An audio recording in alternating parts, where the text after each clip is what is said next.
Bom, muito bem. Então agora nós vamos para o momento aí do painel para conversarmos. Eu vou pedir que suba aqui ao palco. Bom, já está. Você vai falar?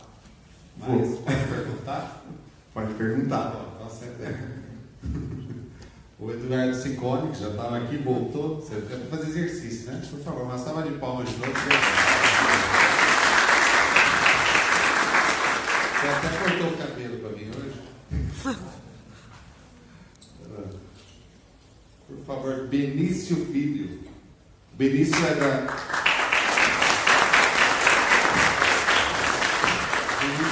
Anjos do Brasil, da Bossa Nova e da Dodeca.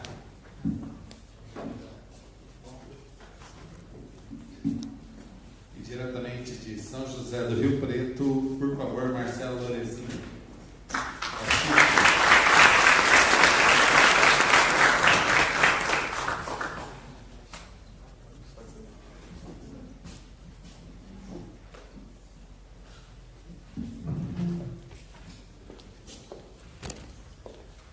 Nós teremos esse painel com 20 minutos, mais ou menos aí.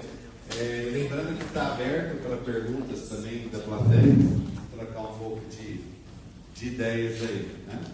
Vamos lá? Alguém quer fazer alguma pergunta? Não, eu quero. Então vamos lá. Eu não quero, você perguntar para os caras, né? Peraí, deixa eu só perguntar uma coisa. Quero colocar aí já na roda, primeiro agradecer a presença dos quatro, né? A gente sabe de todo o esforço para estar aqui. E principalmente a colaboração. O que mais me encanta nesse contexto todo é a colaboração, né? E entrando nessa linha, Benício, eu já queria jogar para você essa primeira pergunta assim, né? O que te motiva a ter tantas milhas no seu currículo? Porque esse homem roda o Brasil inteiro atrás de investimentos, startups, em ajudar pessoas. E essa pegada eu queria que você entrasse com essa introdução, por favor. Então. Boa noite. Opa, o microfone está bem alto, né? Agora está melhor. Geraldo, tem uma frase que eu gosto de usar nas palestras que eu dou e nos materiais que eu uso. O Cleiton gosta bastante dela. Eu sempre falo que apenas o empreendedorismo poderá salvar a existência do homem no mundo. Então não há problema que o empreendedorismo não resolva. Mas por trás do empreendedorismo há sempre pessoas empreendedores que realmente têm a disposição de fazer diferente. A gente está cansado de mais do mesmo. A gente está cansado de gente que não tem o mínimo de criatividade e acha que o CNPJ pode dar alguma rentabilidade, né? Realmente, para a gente empreender, a gente tem que ter alguma coisa diferente e fazer realmente a diferença. É isso que move a gente. Primeiro, a gente empreende, né? Então, eu tenho uma jornada de 20 anos empreendendo e aí, quando a gente pega gosto e fica viciado, a gente não para mais nunca. E aí fica agora rodando o mundo aí atrás de startups para investir e, graças a Deus, é o que mais aparece de coisa boa, né? Quantas startups vocês estão hoje? Pelo Bossa, nós temos 172 investidas. Pelo Dodeca, a gente está chegando na 10ª. E no portfólio pessoal, eu tenho 50 startups investidas. Tá vendo? Meu amigo. Tem que puxar o saco de alguém, cara. É muito bom mesmo. Bom, vamos lá. A grande virada, né, de vida de todos nós que mexemos aí com startups, nós estamos no empreendedorismo meio diferente, né? Normal é essa, é você criar um ciclo de amizades muito forte, muito profundas, né? E quando a gente fala de amizades, a gente fala de pessoas que estão metidas em tudo. Impressionante. Eu falo do Ciccone. O Ciccone, onde ele põe a mão, a coisa anda e anda muito bem. Então, por favor, Ciccone, eu queria que você contasse um pouquinho para o pessoal, né? Assim, por que todo esse envolvimento tão forte supera? Você está no meio da Papo Founder também, está com a série, no tempo inteiro a gente acompanha e testemunha toda a força dele, todo o esforço para fazer com que as coisas aconteçam, né? Porque não basta apenas um investidor. Nós não precisamos de investidores, nós precisamos de parceiros. Eu queria que você, por favor, depois um pouco sobre esse assunto. Bom, boa noite a todos. Não sei, eu fui parar nesse mundo de mexer com criação de novas empresas e startup meio que por um acaso, né? Eu estou desde 2002 que eu estou vivenciando esse mundo de criação de empresas de base tecnológica. Na época a gente nem usava o nome startup, é muito mais recente do que isso, que foi com a implantação e a criação da incubadora em 2003. E aí de lá para cá, né, peguei gosto pela coisa e acabei me envolvendo realmente com várias ações, né? Então, em 2003 a gente implanta a incubadora, em 2005 a gente começa a estudar parque tecnológico, vai entender, numa época que ninguém falava de parque tecnológico quase no Brasil. Lá fora isso já vem sendo discutido há muito tempo, mas aqui é muito recente. Hoje é muito recente, as pessoas conhecerem o South Park. E aí depois tudo isso culminou com uma junção de, sei lá, uma banda de malucos aqui também que se conheceram, né? Pessoas que não tinham nenhuma relação, e que acabaram se encontrando pela vida e resolveram contribuir para o desenvolvimento do ecossistema, né? Então, a ideia do Mover, né, do Movimento Empreende Ribeirão, ele é de 2014, né, onde eu conheci o Ricardo Agostinho, né, a Paola e outras pessoas que simplesmente por uma iniciativa de uma pessoa que falou: olha, eu acho que vocês deveriam conversar porque tem muita relação da maneira como vocês pensam. E aí começou a surgir essa ideia. Eu conheci o João, né, conheci o pessoal do Serna, aí o Cleiton, né, sai de Ribeirão para São Carlos, Curitiba, volta para Ribeirão, e aí a gente acaba desenvolvendo todo esse ecossistema. Mas ainda assim, está no início da trajetória, né? Tem muito desafio para frente, levar isso para dentro das faculdades. Tudo que a gente fala aqui hoje é muito pouco discutido dentro de faculdade, de universidade, que eu também tenho uma relação muito forte. Então, é um pouco do que o Cleiton falou, né? Daquele propósito. Foi o Cleiton ou o João que falou das organizações exponenciais, o propósito massivo lá. Então, é um pouco disso daí, querer contribuir para o desenvolvimento do ecossistema. E a gente vai conseguir, né? A gente consegue amadurecer um pouco esse ecossistema. Obrigado. O que acontece no mercado, muitas vezes, no ecossistema, né? Você começa a juntar pessoas que os olhos brilham o tempo inteiro, né? E você começa a juntar gente da região, de repente você começa a juntar gente de outros países. E hoje nós temos um cara aqui de São José do Rio Preto, que também tem, por favor, o microfone já está contigo, né? Então, estatisticamente, a gente imaginou que via imaginou, né? Mas vamos quebrar o seu galho, vamos fazer uma pergunta mais simples, básica e direta. Por que você é um investidor nesse mundo, né? Porque nós olhamos aqui, né? Nós olhamos a nossa idade, a gente não é mais novinho, né? Assim, eu estou com 30 anos, vocês eu não sei, de carreira, né? Mas tudo bem. E os caras estão investindo, né? E tem uma pessoa aqui de São José do Rio Preto, que exerce uma liderança em Rio Preto, está conosco aqui também. Isso vai criando um ecossistema regional, porque agora a gente também fala das regiões metropolitanas aí, e nós temos todo um acerto aí. Então, por que investir aí, por que fazer esse momento? E conta um pouco aí para a gente. Bom, boa noite, né? Eu sou Marcelo, lá de Rio Preto, como já todo mundo falou. Tenho uma empresa de tecnologia na área de saúde já há 25 anos, né? Uma empresa tradicional. Né? Por que está aqui, né? Por que investiu? Acho que essa é a grande questão. A primeira coisa é que eu acredito muito nos ecossistemas, sejam eles quais forem. A gente começou lá atrás com uma associação de empresas de tecnologia em Rio Preto, que hoje tem um grupo como a Piso aqui e assim por diante. E essa troca sempre trouxe muitos resultados positivos entre as empresas. E isso, inclusive, se expandiu. Hoje, eu venho de vez em quando aqui em Ribeirão, né, o Flávio está aqui, vai lá em Rio Preto, a gente troca muita figurinha em termos de... Então, o ecossistema como si, por cima. Agora, por que investir? Né? Existem vários fatores que nos movem a isso. Né? Evidentemente que tem o lado de que a gente, enquanto empreendedor, tem que olhar para o nosso setor e não só para o nosso CNPJ, como bem falado aqui, né? Lógico que eu estou caminhando perto, né, dos números que foram colocados aqui, mas a gente fazer esse investimento no nosso ecossistema, ele é fundamental. E poder ser protagonista nessa transformação que a gente está vendo que está por vir, está acontecendo. O mundo tem muito problema, né? E eu que trabalho na área de saúde, a gente sabe isso, quanto que a saúde é hoje algo... um desafio fundamental, né, para todo mundo, como que a gente vai manter isso, e ser protagonista desse processo é muito grande. Ao mesmo tempo, você tem um lado de investimento, né? Pode ser que uma dessas então você tem o lado da sua responsabilidade social enquanto empreendedor, né, de atuar no seu ecossistema. Você tem um lado financeiro também, que eventualmente pode acontecer. Tem muito risco? Tem, mas pode ter o ganho. Então eu acho que esse tem lado, isso sempre nos moveu, né? Porque eu acho que não existe empreendedor que não esteja afim de risco, né? E sabemos que qualquer um que fez aquela continha básica, a primeira coisa lá de finanças, que risco é inversamente proporcional a resultado, então você tem que estar no risco. E principalmente por atrair isso para dentro do meu ecossistema, né? Tem uma célebre frase que fala o seguinte: se o mercado vai ser desrompido, que seja por mim mesmo, né? Então, que eu mesmo seja protagonista disso. Eu posso amanhã, eu trabalho no segmento da área diagnóstica, que amanhã pode ser muito diferente. A gente tem visto aí várias iniciativas disso. Então, estar próximo disso e ter esse mindset é fundamental. Acho que esses são os 3 pilares. E também para renovar esse mindset nosso do modelo de negócios. Eu acho que isso traz também... Hoje, por exemplo, eu vim pela manhã e o João Paulo fez aí uma agenda para eu conhecer algumas empresas do setor de saúde, o quanto a gente aprende com elas, né? Empresas que estão aí, 2 ou 3 pessoas, já tem CTO, CEO, porque eu demorei 20 anos para chegar nesse negócio, né? Eu demorei 22 anos para ser presidente. E tem neguinho saindo da faculdade, mas que legal, né? Então a gente muda esse mindset nosso, né? De aprender com vocês. Então eu acho que esse é um conjunto de fatores que nos levam a estar aqui. Obrigado. Essa semana eu tive a oportunidade de fazer uma entrevista, né? Eu tento, né? Coloca lá a câmera, mas a entrevista lá com o Carlos Ferri. Depois eles vão falar um pouco sobre uma missão que está pintando aí, que nós vamos fazer no Vale do Silício.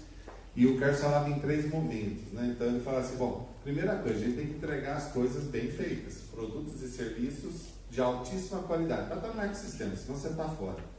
Segundo momento é o quê? Você ter credibilidade no ecossistema. Você ser, de fato, alguém que agrega valor. E o terceiro momento, e o único e básico, que é o que nós temos hoje aqui, são referências. Pessoas que são referências para que o ecossistema cresça, né? E nessa linha de acertar, alguém tem que cuidar de processo, organização, estratégia. E dentro do Sevna nós temos aí Cleiton, e nós temos o Geroldo também aqui. Eu queria que você falasse um pouco sobre isso, como garantir a eficácia do ecossistema. Acho que o ecossistema é uma construção, né, de muitas pessoas que atuam, né? Quando a gente diz ecossistema, nada mais é do que pessoas, né? Não tem mágica, né? Nós estudamos bastante, né, para construir o programa de aceleração, não foi algo que a gente tirou da cabeça. Embora quando nós criamos o Sevna, quando nós fundamos o Sevna, nós não sabíamos que queríamos ser uma aceleradora. Não foi algo planejado dessa maneira. Como toda startup, a gente foi validando formas de fomentar o processo de inovação, buscando maneiras de como fazer isso. Até que nós encontramos a aceleração como um método, como um meio de implementar aquela nossa visão. Então nós chegamos aí dessa maneira. E para fazer isso, nós estudamos bastante sobre metodologias consagradas, né, que as aceleradoras já utilizavam, né, e utilizam, né? Só que assim, quando a gente lê um livro, a gente tem um entendimento, né?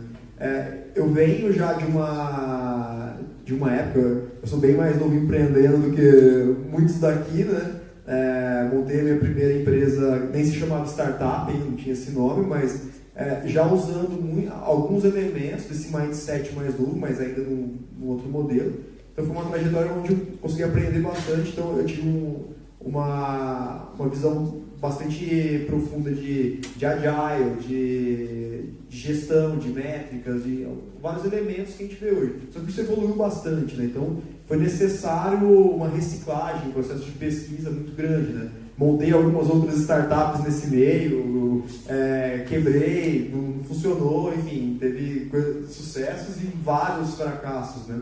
Então esse aprendizado, tanto prático, mas também a busca pelas melhores práticas, nos fez com que chegássemos a um conjunto de ferramentas, um conjunto de métodos que a gente tirou de vários livros, uma bibliografia bastante extensa, mas encadeou de uma forma que a gente entregue valor para as startups e criou modelos que a gente possa medir e acompanhar esse progresso. Então esse é o nosso trabalho, né? A grande estrela da noite, as estrelas estarão aqui daqui a pouco, né? É esses caras que executam, esses caras que estão se expondo ao risco com os seus negócios.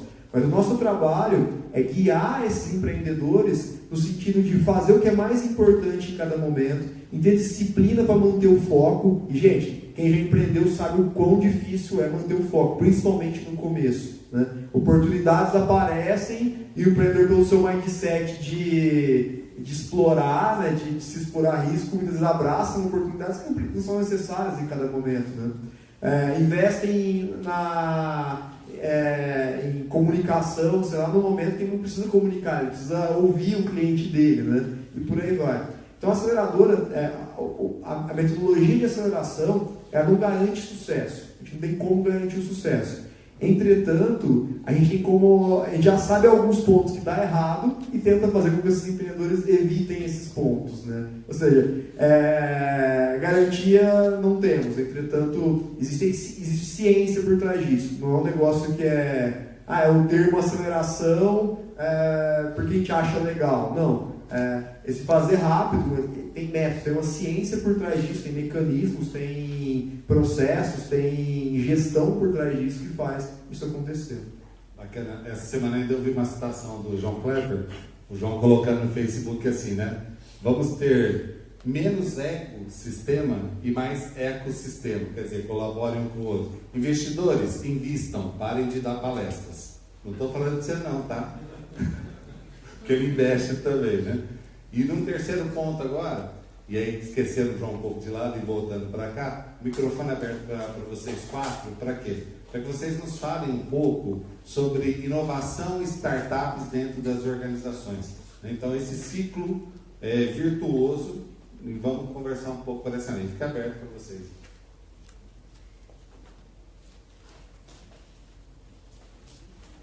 Acho que uma grande vantagem que as empresas estabelecidas têm em fazer parte disso, em participar de alguma maneira, existem várias maneiras de se envolver com isso, uma delas é começar a trazer um pouco dessa cultura de startup de dentro para fora. Às vezes é muito mais fácil você trazer esse conhecimento de fora e começar a contaminar o seu time, porque isso basicamente é cultura. Tudo que a gente está falando, tudo que a gente aplica na aceleradora em uma startup é perfeitamente aplicável em uma empresa estabelecida, não tem mágica. A gente está falando puramente de gestão. E gestão que proporciona resultados exponenciais. Então, é uma forma, estar nesse meio, respirar esses processos, uma forma de oxigenar esse ambiente, levando para dentro algumas dessas boas práticas, né? O teu processo de desenvolvimento de produto não precisa ser mais como era tradicionalmente. Você pode usar esse modelo. O teu processo de validação, você não precisa ter certeza de tudo mais. Você pode validar, você pode experimentar. Então, essa é uma vantagem. E uma outra vantagem são as alianças estratégicas. Às vezes é muito mais barato investir em uma startup que está validando alguém. Como você falou no começo, Geraldo, a cultura da inovação, né? O Jeff Bezos diz que a cultura come a estratégia no café da manhã, né? E a inovação também. Então, muitas vezes inovar dentro da empresa é muito difícil, né? Principalmente quando se trata de inovações que mexem no teu produto ou inclusive que rompem seu mercado. É impossível que isso nasça de dentro do seu negócio. Então, uma forma de você se manter em crescimento é buscar startups, investir em startups que sejam estratégicas com você, que sejam complementares ao seu modelo de negócio. Então, são algumas das vantagens, pelo menos, que a gente vê bastante. Aquilo que você abriu falando, né, do dilema da inovação, né, tão estudado aí por todas as escolas de negócio, por que a gente não consegue inovar dentro das empresas, né, professor Persinski e tal. Esse é um dos motivos, assim, essa é uma das coisas que eu acho que pode quebrar dentro das organizações realmente. Você ter essa velocidade de poder, né, você não vai ter um P&D que vai desromper você mesmo, né, dentro da sua empresa. Isso ninguém traria funding para isso, né? Então, olhar para isso, que é uma revolução que vai acontecer, sem dúvida nenhuma, e você, aquela história, prefiro dormir com o inimigo, né, do que estar com ele distante. E ele traz realmente não só esse mindset de você fazer um ecossistema maior dentro da tua empresa e trazer essas empresas para não só incorporar eventualmente produto, que também você não pode engolir, ou ser parceria, fazer parceria estratégica, ou até mudar o seu mindset. Eu acho que é aquela pimenta, aquele frescor que você dá para o teu ambiente de inovação. Eu vou inverter a brincadeira. A gente tem um pipeline que a gente fica analisando startup o tempo inteiro. Então você faz isso com uma frequência. Posso afirmar hoje que é pelo menos 30 startups que a gente está olhando para ver onde elas vão chegar, para poder investir. Dentro de uma lógica dessa, qual que é a tentação de uma startup quando ela começa a ter algum resultado? Às vezes ela está atrelada a um mercado que tem grandes players e esses players se aproximam.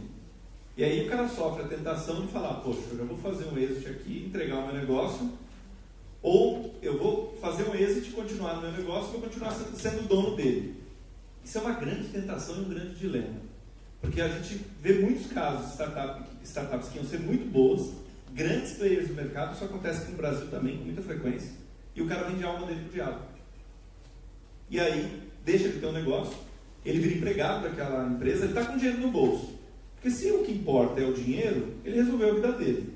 Mas olha, o dinheiro ele satisfaz poucas necessidades que a gente tem. Não é balela falar, mas realização dá muito mais felicidade do que dinheiro. Então o cara fez lá o exit dele, vendeu a startup dele, e agora? As empresas estão sedentas por inovação, então elas engolem mesmo o mercado. E há muito dinheiro na praça. Então a gente tem que fazer escolha, o que eu quero? Eu quero pegar aquela tecnologia que está sendo ignorada, transformar num negócio que realmente faça a diferença e vou para isso não ceder à pressão, porque eu sei onde eu quero chegar, ou eu só quero ter um negócio para ser vendido? Essa dúvida e essa questão, esse dilema, quem tem que responder é o próprio empreendedor, né? Mas ele tem que ser sincero e honesto com os investidores que estão olhando ele ao longo da jornada. Porque é muito complicado você acreditar no projeto, muitas vezes numa fase early stage, e aí quando chega numa fase que você fala, cara, isso aqui vai muito longe, ele tem lá a prioridade e vende o negócio dele. Então isso é muito triste. É muito triste. Acaba queimando o mercado porque investidores não querem ficar mais olhando determinados mercados. A gente vê muito isso acontecer em IoT, por exemplo. Bom, eu vou fazer uma abordagem um pouco diferente. Eu vou trazer meu lado economista da formação. Apesar do Benício falar que há muito dinheiro, acho que a gente tem que também ser disruptivo na maneira de quebrar esses paradigmas ou esse mindset que a gente tem, por exemplo, aqui no país. Se você fizer uma análise comparativa do Brasil com outros países em termos de inovação, o Brasil é um país que investe muito pouco em inovação, né? Por outro lado, isso tem uma vantagem porque a gente pode ser pioneiro tentando quebrar isso daí.